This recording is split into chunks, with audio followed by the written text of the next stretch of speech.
ফ্লোৰত পিছল খাই পৰিলে বা জলদি আহা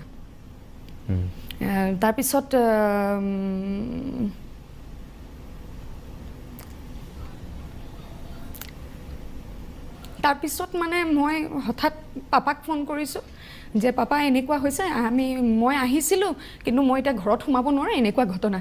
তেতিয়া মোৰ পিতৃয়ে ক'লে যে বোলে তই পটাপট গাড়ীখন উজান বজাৰতে থ আমি সব একেলগে যাওঁ তাৰপিছত পাপা মই দাদা মানে মোৰ জীৱনৰ অভিশপ্ত দিন তাৰমানে অভিশপ্ত সময় এনেকুৱাই কিনকিনিয়া বৰষুণ দি আছিল আৰু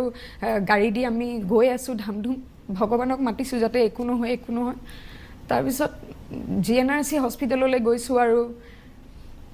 দেখিছোঁ যে তেওঁ আৰু নাই মই এষাৰো মাত দিবলৈ নেপালোঁ পিছত মোক ডক্টৰ নৱনীল বৰুৱাই জনালে যে তেখেত পৰিলে আৰু সেই যে পৰিছিল ঘৰত পৰোঁতে ব্ৰেইন হেমাৰেজ হৈ পেলাই তেখেত গুচি গ'ল আৰু চিৰবিদায় ল'লে তাৰপিছত অকণমান পিছত মইতো আৰু মোৰ